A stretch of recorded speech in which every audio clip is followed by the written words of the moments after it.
Well, hey there, and welcome to the August astrology forecast.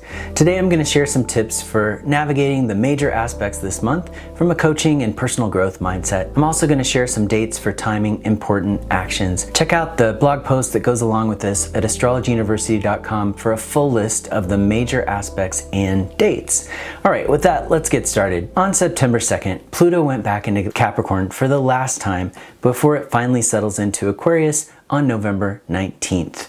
Pluto's entry into Aquarius is one of several big sign changes on the horizon that tells us we're at a major crossroads right now as these energy shifts lead us into a new era next year. With Pluto in the last degrees of Capricorn from September through mid-November, we can make the most of it if we carefully consider what we might want to keep from that old era and what we want to let go of. Sometimes planets in the 29th degree feel like you're cramming right before an exam. We get that feeling of pressure to learn really fast those most crucial lessons from that placement so that we can set the stage for the change that's about to happen or that's trying to happen. In this case, we're being attuned to look at power structures or dynamics that might be holding us back. This is going to happen for some of us personally, but it's also definitely a dialogue that we can see playing out on the world stage right now, as the old guard clings to power in the face of challenges from those that are here to usher in something new. Well, guess what? What? The new is coming, like it or not. And whether that process starts right away or it takes a little bit longer, it's coming, and it's always easier to just let go and be willing to take that ride rather than resist it. We're like teetering on a sensitive precipice right now, and decisions that we make in the next couple of months are going to be crucial for determining if we get stuck in the past for longer or if we make that leap into a more positive future right away. As the month kicks off, Mars is applying to square Neptune, and that aspect peaks on September 2nd. Now this transit can soften our drive and it can feel like a lower energy time for some of us, especially if it's touching off one of those more physical places in your chart like the moon or the first house or the sixth house. If you're being asked to slow down or your body's telling you to slow down or demanding it, consider that it's happening for a reason. Honor your body's needs. I'm pretty tired. Your boundaries might be a little bit more porous during that time. That might speak to some of the energy leakage. And this applies to energies that we can't see, but that we can tap into, that we can feel into on other levels. It's important to take steps to shore up our psychic and psychological boundaries during a Mars-Neptune time, as well as to rest, to physically rest, to restore your energy reserves. Well, just a couple of days later, on September 4th, Mars goes into Cancer, and it's going to spend a long time in Cancer because of Mars retrograde, which I'll talk about in December. Mars in Cancer comes with some extra need for awareness because it aligns our actions with the subjective, which means emotional intelligence is a great resource to develop or to rely on if you already have it during this time. We need to settle into learning those kinds of lessons because Mars is going to be in Cancer for a while. Now, to learn a little bit more about Mars in Cancer, we could contrast it with Mars in Aries, where Mars in Aries is straightforward and active, maybe more comfortable in the offensive position. Mars in Cancer is more likely to act, or you'll get to see Mars in Cancer when it's in a defensive stance. People with Mars in Cancer tend to be naturally driven to act by their emotions, or they're driven to act through their sensitivity. And then that feisty version of Mars that we think of maybe with a Mars in Aries tends to come out a little bit more if somebody triggers the Mars in Cancer person emotionally or threatens someone close to them. In other words, this is like a mama bear signature. Now on top of that, Mars goes out of bounds briefly this month from September 7th to 18th. So that Mars energy can get especially hot and even extreme during those dates. If you do get challenged during those dates and your anger rises quickly, you'll want to draw on your best resources for expressing your anger in a safe way, both for yourself and others. Before we learn how to manage Mars in Cancer well, it can lash out emotionally. It might aim to defend itself in any way possible. We need to hold the intention, though, to do no harm to self or others, even if those others have lashed out at us first. And that's no easy feat for some folks with Mars in Cancer. Once our emotion takes over, it's hard to remember that intention. We're just so hot, we can't even recall it. So it helps to learn how to best express ourselves when we're feeling that hot or that angry beforehand so that we have a plan. It takes a little bit of extra effort, but it's totally possible to get triggered, then allow the anger to rise up. We're not trying to suppress it.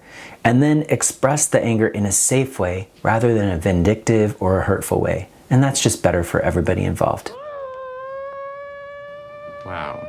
Now, going in another direction, Mars out of bounds can be innovative and dynamic. And in Cancer, we want to create some extra space to be aware of the feelings that are underlying our drives. So this might be a great time for following some hunches or reaching out into your community or friend group or people you're in close relationship with to test out some of your gut feelings, because Mars out of bounds often benefits from that kind of reality testing, because some of our ideas might be a little bit out there. I'll just say it like that.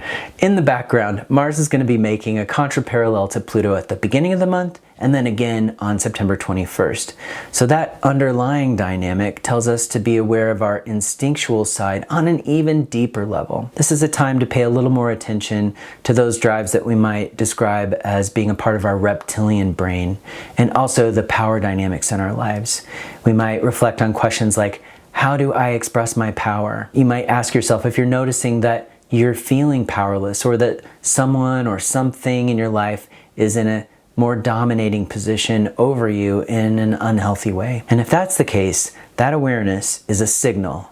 And it's a signal that it's a good time to make efforts to bring some of that back into a healthy balance, ultimately by reclaiming power for yourself. Mercury's now done with its recent retrograde, and it's getting started on its new cycle relative to the sun. So Mercury retrograde is part of this longer cycle with the sun, where it starts off with this inferior conjunction that happens right in the middle of Mercury retrograde. We're past that now, and it's moving forward, but we don't get that feeling of the wide open road quite yet, because Mercury starts off by squaring Uranus on September 6th.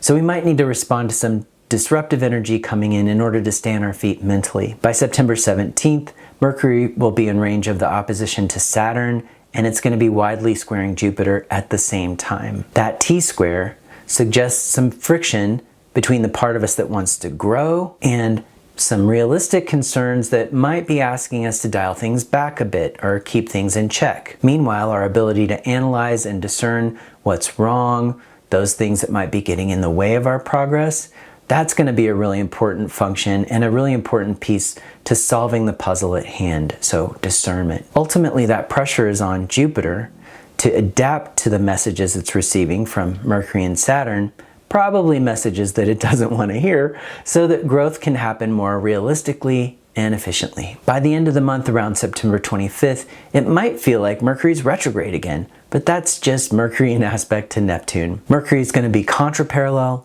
opposite, and then parallel Neptune for the last few days of the month, which can sometimes feel like a Mercury retrograde hangover.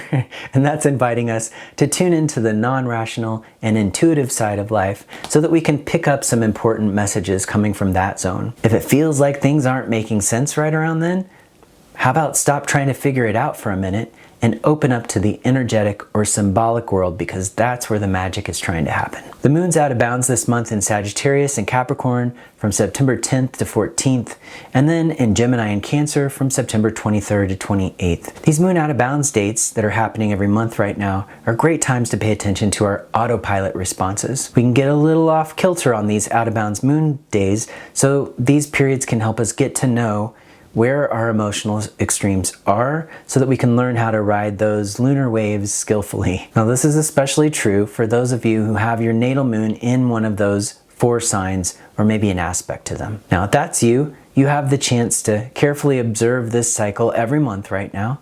So start paying attention to those dates when the moon comes back to one of those 4 signs. For sign changes, we got quite a few this month, aside from Pluto going back into Capricorn and Mars going into Cancer on September 4th. Mercury's going back into Virgo on September 9th. And it's retrograde, it went into Leo a bit, and then now it's going back into Virgo.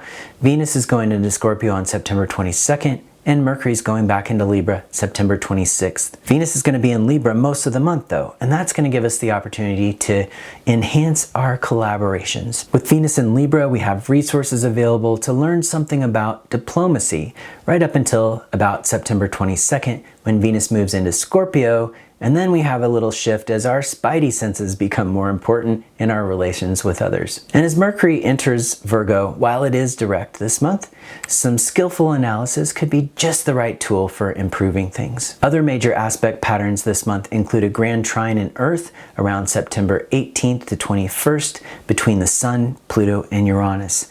Well, this one feels like a mover and a shaker, and it's just full of energy for transformative change. There's another grand trine right after in Earth again from September 24th to 25th because Mercury hits that same degree of Virgo, heads into late Virgo, and completes that grand trine with Uranus and Pluto. Now, if you're looking for some change in your life, bookmark those dates to do some brainstorming. You might have some breakthroughs. Before we wrap up, let's talk about some days for taking important action. Now, there's an interesting grand trine, another grand trine this month that taps into Venus trine Jupiter, an aspect around the 13th and 14th, when the moon in Aquarius joins those two, and the moon gets just close enough to forming the grand trine before Venus starts separating from the trine in the evening of the 14th. But as Venus separates, you still have a window of opportunity there because the moon is still applying to both of them on the 15th, and that creates a nice opportunity for flow. Now, this is an air grand trine, so if the action you want to take involves ideas or communications with others,